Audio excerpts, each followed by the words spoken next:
Hey, it's Tbull. Today we got a game in the Udaloi flare. There's Splendento. I usually use Trubetskoy if we don't use Splendento. Um, been playing a lot of these tier 7 ships, trying to get a lot of XP on these ones, because we got tier 8 coming next update. Now we know the nations: US, Japanese, German, and Soviets. Those will be the nations that are seeking some ships in this new tier 8, which will be kind of like the equivalent of tier 9 from the PC version if you played that one. But which lines are going to have ships in this new tier, we don't know yet. Because take these Russian destroyers, for instance. You got a line that culminates in the Tashkent and one that culminates in the Udaloi as well. So, are we going to get one Soviet destroyer, two Soviet destroyers, none? No Soviet destroyers? Well, we don't know yet. Okay, I think they've confirmed the Rune and maybe the Japanese cruiser or something. I don't know. You guys usually hear more about what's been confirmed than I do. But at this point in time, it's still speculation. Maybe by the time this video comes out, we'll know a little bit more.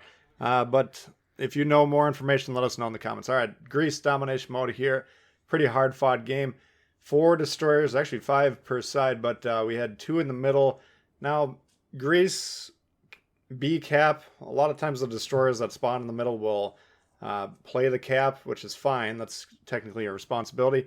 But you can't see anything playing behind the island in B, and you can't really torp anything, so you can't really do much. Usually it's just a stalemated situation where each team puts a guy on B, and then they just sit there for the first 5 minutes or so. I usually don't like to do that. I'm playing the lane in between A and B, supporting both caps indirectly. Here we found the Udachi. He's slamming on the brakes, hitting the smoke. So we change our torpedo aim there.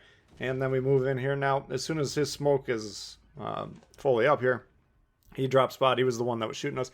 So since nobody else is lying on us, we can shoot, or that didn't previously. I think someone behind us has got the radar on him now. It looks like he's been spotted again. We continue to wham him with the guns. Whole team's piling on. This is glorious. Very rarely do high tier players shoot destroyers because they don't know what they're doing typically, but it's always a breath of fresh air when we see it actually happen. Here we were spotted now before I even hit the smoke, or probably simultaneously. The spotting icon dropped, so kind of wasted a smoke charge there, because we're not going to be sitting in here. We're not going to be shooting at anything. We're moving right on to the next destroyer here. It's our job as the destroyers to capture bases, counter destroyers. We can do both of that by moving over here into A. So unfortunately, we do lose a smoke there. It would have come in handy as the game goes on, but sometimes it happens. It's better to just continue to do what's the profitable play rather than just cling to the smoke just because you used it. You know, sometimes they do get wasted. Fletcher's continuing to get shot here as well. This would be great if we could get a couple destroyers off the board early. But that's the main threat to A as well. So if we can get this Fletcher here, they're going to have a hard time preventing us from getting A. They already did get B, despite at least one ship sitting right next to B. They couldn't be bothered to actually move on to the cap, so we gave it to red for free. So we want to get this A cap as quickly as possible to even the score here. Otherwise, we could have a little bit of a rout situation. Down goes the Fletcher. Grober moving in here. Now, we'd love to hit him with some torpedoes, of course. Sonar, I believe that's the Grober sonar, very long range. On that guy, I don't know the exact distance, but I believe that's who's hitting us with that right now. So, move back to the island a little bit just to make sure he can't hit us. And then once we've blocked his shot, then we get out of the sonar range. Okay, nobody can really easily hit us there, but this map you can get some crazy shots coming from different angles. So we want to get away from the sonar as quickly as possible, preserve the health, preserve the playmaking HP as best we can. So the curve first here, now moving forward, we also have another destroyer. And that's the kind of ship we don't want to be close to in a destroyer because it's got a savage secondary attack. Z-23 pops up, we immediately slam on the brakes. That prevents the Grober from being able to hit us. And then we start piling on with the guns. Again, team doing a great job throwing a lot of shots at these destroyers. So we're getting the torps down quickly for the Grosser. He is moving into position now, and here's the secondary attack. And this is when that smoke would have been real handy. Okay, if we could have that smoke right now, we could continue to attack the Z-23 unopposed. But these secondary shots that are coming in here, that can wither our ship down really quickly. So we need to get the heck out of here. if we die while killing the Z-23, fine, then we've traded in that situation. But we'd prefer to live, obviously. Z-23 does go down, and now they're left with one destroyer. We got 4 running around, and look at this Grober. Oh my gosh, that's looking like it hurt. And he on there with a vicious 5 torpedo strike, and down goes the Grober, and he will not be getting back up this fight. So now we've secured the western side of the map. B, not even contested at this point in time, despite 2 ships being right next to it, and it's very frustrating. Those guys have just been kind of parked where they've been the whole time. Now they've been shooting the destroyers. They've been making plays, so I'm not going to criticize them too heavily. But if you can do what you're doing and then move over 10 meters and then capture a base or at least contest it so they're not earning points from it, better option. Okay, now I can't see what they're doing. I can't see from their perspective. And I do understand they have to go around these little islands to get on B. But it seems to me like you could be doing what you're doing just while on the cap. So that would be my advice. This game is won and lost by those who do a better job controlling the capture point. So we're going to be moving in here. Now the destroyer, the Friesland, I think it said, trying to get the guys thinking about C too. We got a destroyer on the east. He's chasing another destroyer. Not a bad play, and we do need to get rid of that final destroyer. But once again, if you can capture the base, maybe get the destroyer to think about attacking you or preventing you from getting C and then kill him, or capture the base and then use your twist and track, which you should have equipped if you're speccing your destroyer builds properly. Then you can use that radio locator, that little half moon you see on the screen there. That'll point you to the destroyer, hopefully, at that point in time. So it's, there's stuff to do in the game besides capture the bases, but you should kind of be doing that while you're capturing the bases in general to the best of your ability. Makes the game a lot easier. If you get a big background score, then you don't have to take as many chances late in the game. Wichita, extremely dangerous for us and all these destroyers. We got 1 battleship, 1 cruiser, and a lot of destroyers. Now, if the battleship and the cruiser go down, that Wichita can carve our team up single-handedly with that radar, quick-firing guns, nimble maneuverability. Sonar helps them dodge the torps, helps them further deal with the destroyers. So that should have been the target, priority target early on in the game. Looks like he's only been hit once or twice at this point in time. Needs to be removed as quickly as possible. All right, Yamato coming in here. Now I'd love to blow him up point blank range if possible. Wasn't sure if he's going to be able to see me or not, and here he does. So he aimed 1 on the indicator and then 1 dramatically behind it, thinking he would slam on the brakes.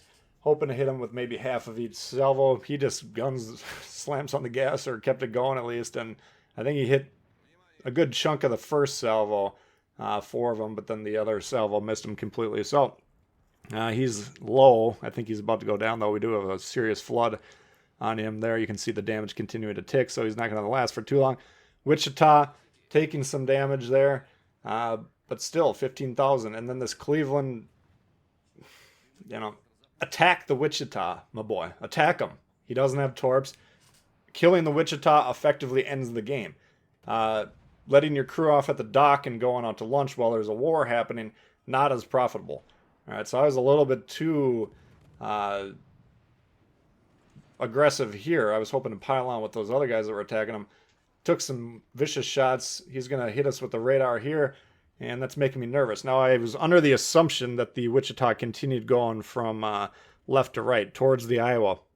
He makes a better play, and there we see the twist and track tick, and that's when I knew I was dead, because he cut back 180 degrees, turned full around, and now he's pushing into me, trying to kill me before he goes down. Excellent idea. We recognize what he's trying to do, try to get out of there as best we can, but he's already got us target acquired, and it'll only take a couple of shots if he lands the hits to take us out completely. So, I